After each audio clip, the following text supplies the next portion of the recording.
All right, so Mr. Beau did so good for his little groundwork session today. And I just told him beforehand to just let me know how much he wanted to do. If he just wanted to stick with the walk, that would have been fine. But he offered the trot pretty quick on his own. So we just kind of did a regular session without asking him for too much trot or canter. And I did some in-hand work with him as well later on in the video, which is the first time I've ever done any in-hand work with him and probably the first time he's had any done. You'll see that later. So here I'm just asking for him to be active, but also trying to project and think that he would stretch that neck down a little bit. And I'm using my stick towards his ribs, and then I'm just wiggling my rope if he misinterprets that to mean faster. But I'm just asking him to curve around the circle a little bit more, move his ribs to the outside, stay curved around me, and step further underneath with his inside hind leg.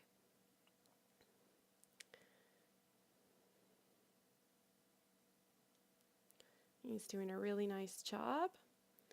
And that also, because it makes one side of their body long, when you start to ask for them to curve around the circle, then their back can't be tight, so it can't hold their head way up, which tends to make them want to stretch.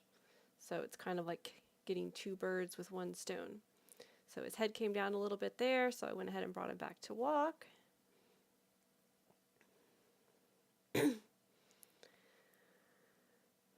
But yes, kind of like killing two birds with one stone, because you get them nice and curved on the circle, so that helps with suppleness, and then it also makes them want to stretch, which helps them get their back loose and strong. And then here we went for a change of direction. We had a little miscommunication. He was like, trot? I was like, no, we're just going to change directions first. He's like, oh, okay. So the left is his little bit stiffer side, and he's also a little bit distracted by something. So he was kind of leaning in a little bit like a motorbike, and then he offered a little bit of canter. Disengaged his hindquarters there. I didn't ask for that, he just did it. When I asked him to move his ribs over, he's like, but it would be easier to just swing my hindquarters out.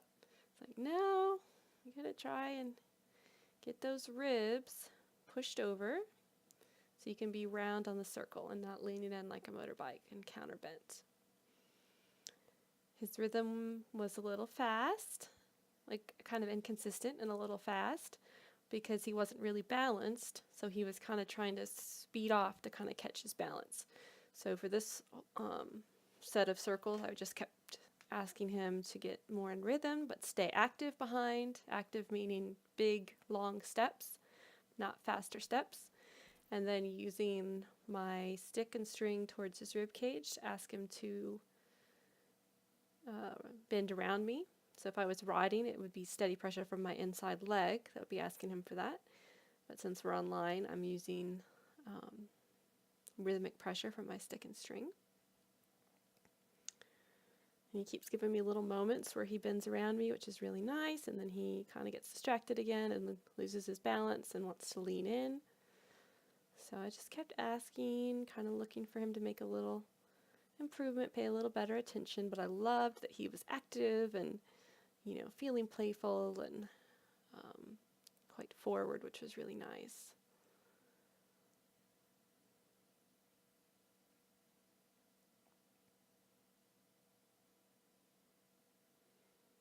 And then right there you can see his rhythm just suddenly changed. It got much steadier. He was more active, taking a bigger step, but not fast. He wasn't leaning in so much. And he was curved around me a little better. And his neck came down. And I was like, yay!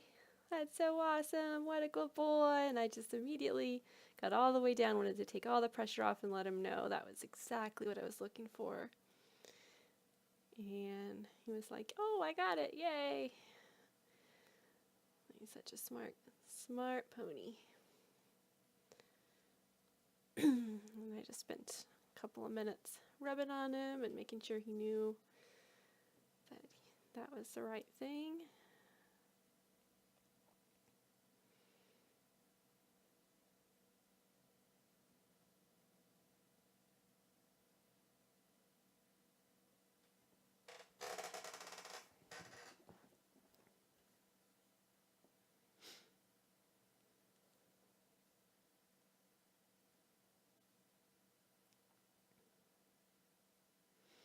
And it was kind of windy out, so that's why the camera keeps shaking off and on. I had it just sitting on a fence post. The wind kept kind of blowing it from side to side, I guess. And I just played a little friendly game with him.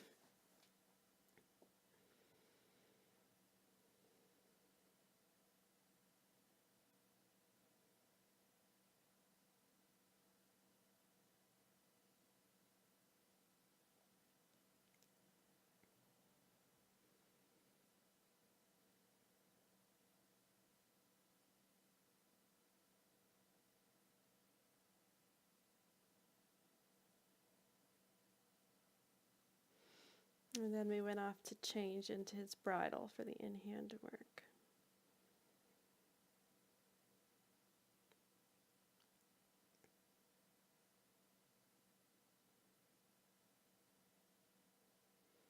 So we've got his bridle on now, and the first thing we worked on was some turn on the forehand. So just asking those hind legs to step around the front legs.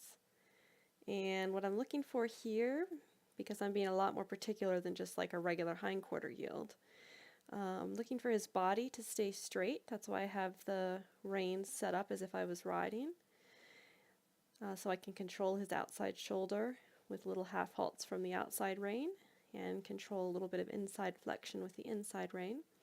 And then I'm just looking for his inside hind, the one closest to me, to step underneath. So most of these steps he's not stepping underneath, or I don't think any of them yet. He's just stepping to himself, to his other foot, and then he went ahead and took a couple of steps where he really crossed underneath, and I was like, yay, good job. Took the pressure off right away and rewarded him. We want to be able to get to where we can do 1 or 2 circles of this where he's crossing with every step, soft, rhythmic. Each step is the same length, that kind of thing. And you can either do that in hand or, while you're riding. But in hand is a great way to just kind of clarify things without you being on their back.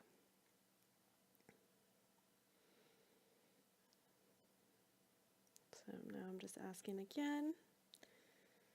Bad steps, bad steps. He's not crossing. No worries. And then, yay, he takes some crossing steps. And I just ask for a couple because it's kind of like doing squats or lunges. Like, takes a little bit of strength if they're not used to it. And I want to make sure he knows right away that he gave me the right answer. And switch sides. This side was a little easier for him. He was ready to cross right away. He didn't cross with every step, like you can see there, he didn't. And there he did, there he didn't, did. So I just asked for a couple, and the rhythm wasn't great on that side. It was kind of fast and then slow and then fast. But that's all right. This is probably the first time that he's done this in hand like this. And I don't know how much turn on the forehand he's done while riding. I haven't done it with him yet.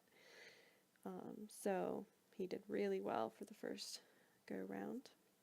Then we just went back to the other side one more time because that seemed to be his stiffer side, which is no surprise because that's the left side. And he tends to be stiffer going around to the left. And right away he was taking crossing steps, so it's like, yay, he was already getting the idea. And he's probably done turn on the forehand before under saddle. I wouldn't be surprised. It just takes a little bit of strength to cross under like that. And the rhythm was so much better just the third time. So the steps were more even. So I was really happy about that.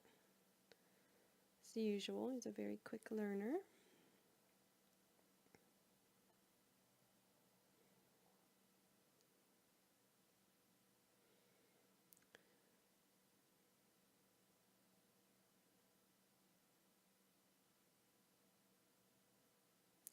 And then I went ahead and straightened him up, and we did a little bit of leg yield.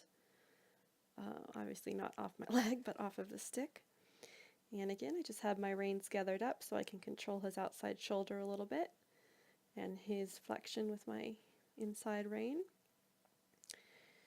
And he's probably never done this in hand before, so he's like, what? And he wanted to just go straight sideways, which is a great offer. It wasn't exactly what I was looking for, but and then I just asked, okay, sideways and forwards at the same time, and then he did a little too much forwards and no sideways, and then he's like, oh, it's kind of like a leg yield, and he got the idea. Just asked for a few steps where he had a good sideways to forward ratio, and then released and told him how good he was. Such a clever pony.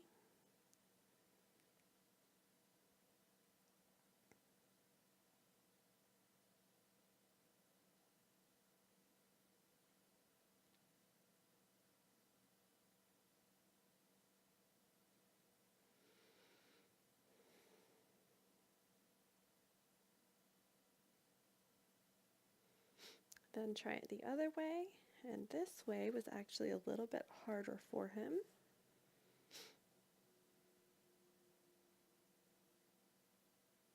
He didn't want to cross that inside hind under very well, and he wanted to really lead with his shoulder.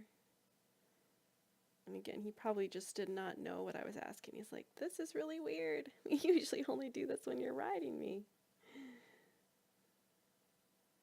And he's like, oh, okay. So it's like a leg yield.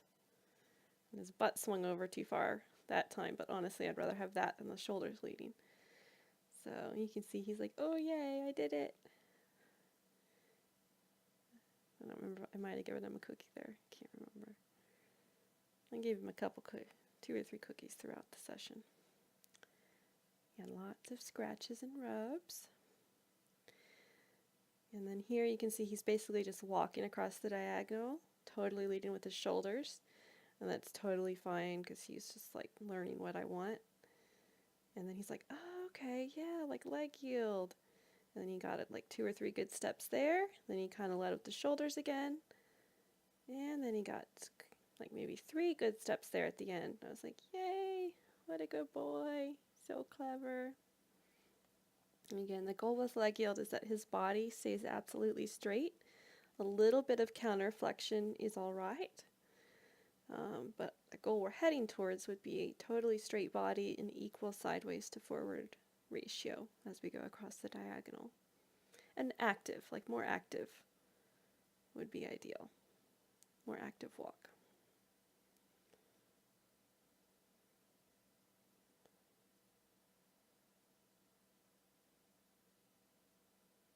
And here we're just going across the diagonal again. This is harder side for the leg yield.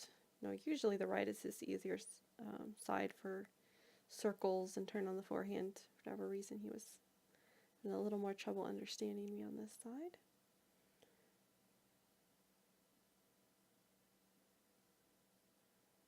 And he started getting the idea. He's like, oh, okay, I can do that. Such a good boy.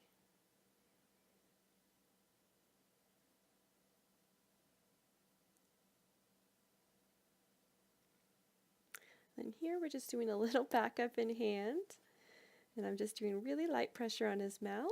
I'm just following up with a tap, tap, tap on his chest because his backup under saddle is not great. And we need to work on that more and get that a little bit lighter. Because it's hard. What a good boy. And of course he's not backing straight at all, and I wasn't worried about that. I wasn't being particular about that at all the first couple of times because I just wanted him to be a little more active with his backup. And then here was literally just, a few steps, and it wasn't super active, but it was so light in his mouth. And I didn't have to use my stick at all for that one. So I was like, yay, we'll be done with that. That was a great note to end on for the backup. And then I just brought him back and we changed into his halter again. I just wanted to end with a little canter on line. He's so light with that sin, just a little point out, and he's swings that front end out and around. And just to clarify, if you look at the Pirelli 7 games, this is not the circling game that I'm doing with him here. This is the driving game on a circle. So circling game in Pirelli is maintain gait, maintain direction, watch where you're going, and you just pass the rope behind your back, give the horse that responsibility. This is almost like a version of finesse because I'm asking for a particular type of movement, a particular type of trot, particular head position, and I'm following him with my body. So it's like a driving game on the circle. So that canter transition was really nice. He didn't speed up when he went into it, which I really liked. The canter itself was not very active, but especially on that small of a circle, a 22-foot line, he was quite balanced. And another good transition. And I'm asking for just a little more forward. I'm just kissing to him and saying a little more active. And he responded really well to that. Yeah, so much better. And then really nice transition back to the trot with just my energy. And that was all I asked for. I didn't want to push it because, you know, just trying to take it easy on him. Well, he's not 100%, but he felt like he was happy to do that, so he just did that little bit. I'm very proud of him. He had a great time. He was very happy to play.